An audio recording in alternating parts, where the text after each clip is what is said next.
So, I want to make a video to respond to the guy that ended up making that post that said, I cut back on working to make a point to my wife, part two. Alright, first off, sorry for your loss. Second off, the factor of your wife being dead now, I know that complicates a lot of things, and the factor with you having a history of addiction yourself, that makes things more difficult, you know?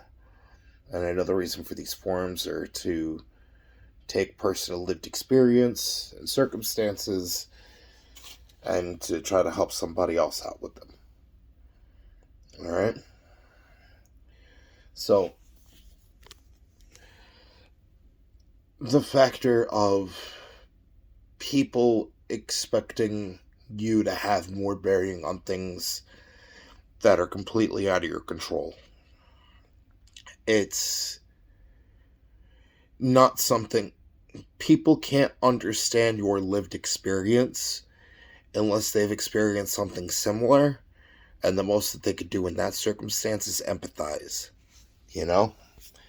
Like, for example, because of a narrative that people wanted to paint about me, had people claiming that, I was this cokehead that, was driving drunk and all this stuff, Not true. Alright? Even ended up getting racially profiled. Terry stopped. Fraudulently put through this rehab service because of one of my family members trying to get away with committing fraud. Alright? Now keep in mind, when I was a kid, I was sent through, this court-mandated group home,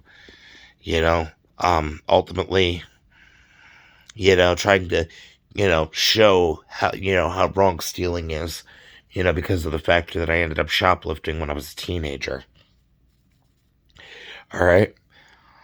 Ultimately, my family ended up banding together as far as the adults in the family, trying to give the adults talking, constantly trying to shut me up, that whole thing. Yeah, well, they went to go commit fraud and then tried to use the legal system to justify it. Mom ended up taking out lines of credit using my identity when I was a kid and tried basically having me to do her jail time because of it, while at the same time trying to, claim that I was, stealing from her and, trying to basically use, commit elder abuse and, power of attorney and everything to try to financially stronghold assets away. And the screwed up part is, Mom had actually taken lines of credit out in my name, taken out loans in my name, went to go sink as much debt as possible, using my identity when I was a kid. Then went and got law enforcement involved, had me put on this, family probation, called persons in need of supervision.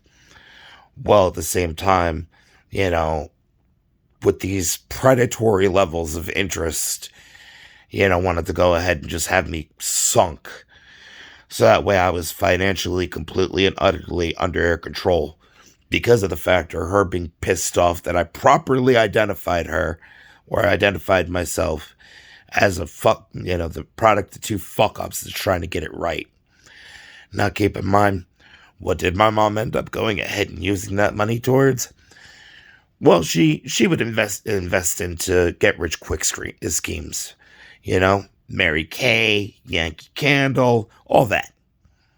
She would buy into them, and then, fraudulent college, saying, oh, Simples is going to go ahead and, cover the cost of my college degree.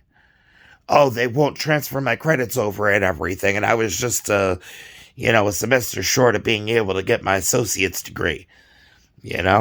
Oh, Suffolk Community College won't go ahead and accept my credits. She even tried, using this whole student loan debt predatory means to go ahead and try to pilfer money that, because of a settlement that went in my favor, to go ahead and try to, basically steal it away through financially abusive tactics and through extortion and coercion, while at the same time, as a cover to try to save face with, society, basically volunteers at church so that way, she looks like a good, upstanding Christian. There have been quite a few people that have seen through her facade already, by the way. But my point on this is when it comes to the aspect of addiction, people trying to perpetuate a narrative, despite the factor of how long progress you end up making. Like, for example, for me, I've got nothing against weed, you know? Ultimately, I believe in the many uses for weed, you know?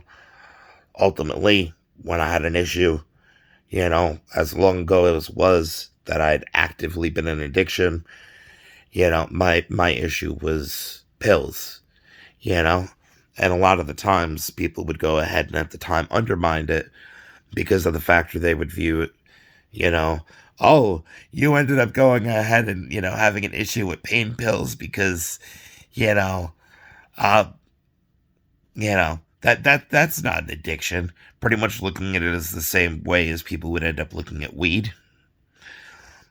Pretty much when you have people that, would smoke meth and, snort cocaine and stuff, and you tell them, yeah, I had an issue with pills that I got over a long while ago. Trying to be like, well, yeah, no, clearly, first off, your addiction isn't anywhere as bad as my addiction. Trying to make a whole pissing contest rather than, hey, we're all trying to fight our own fight.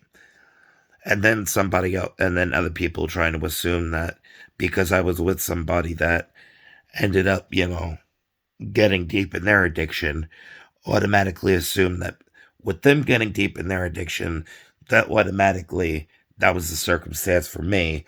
Well, they were trying to do what they could to string me along, taking out, predatory loans, like just complete and total financial abuse. While at the same time too trying to basically use me as their own personal piggyback and bank to feed their addiction.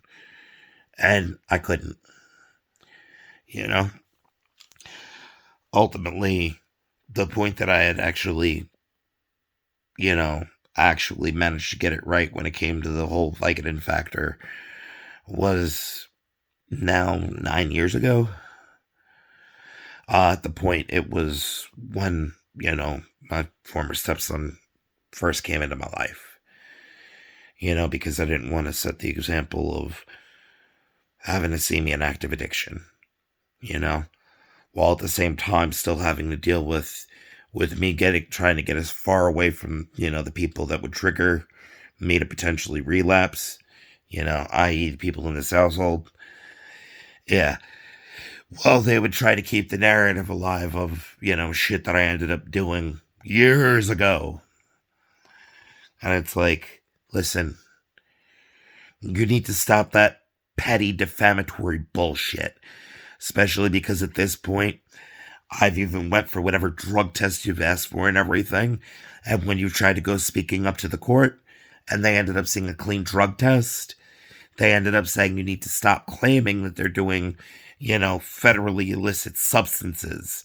Because if you don't, that is defamation and tortious interference. So ultimately, they're understanding legal ramifications. Financially, they could be fucked if they don't stop. So, what's their move? Technically, right now, I'm in the middle of being abducted. When you're being coerced and forced to stay somewhere, that's considered abduction.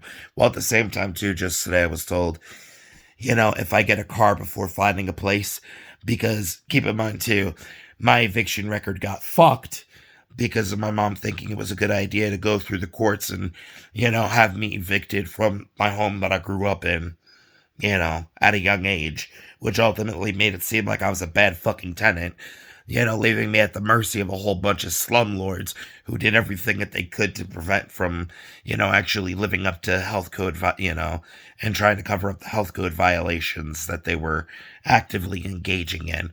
And, predatory, kickback schemes, to try to, defraud housing and urban development. So,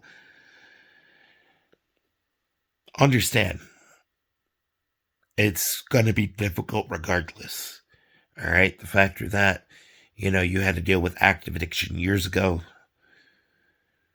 Don't let your spouse's passing, regardless of the cheating that they did, regardless of how toxic and how everything went, don't let that be the cause that you lose your sobriety. All right? When it comes down to dealing with emotions, anybody with a history of addiction, it gets really difficult, you know? And ultimately, if you end up, you know, needing to have that mentality of there's always going to be somebody who's got it worse, think of this one, all right? You've got the literal government trying to go ahead and target Hunter Biden for his history of addiction, and trying to get a drug trafficking charge hit on him for apparently a leather pouch that somebody said was his, claiming that there was cocaine in it. Well, meantime, the picture ended up showing there was, I guess he was making a joke, or whoever it was making a joke, ended up going ahead and putting sawdust in lines to look like, Coke rails. So, ultimately, at least you're not Hunter Biden. I know that's a pretty cynical way to put it, but I mean, ultimately, if one thing that helps you stay sober is being like, hey, my situation might be fucked and my rock bottom may be a million times more fucked than your normal rock bottom, but at least I ain't that guy.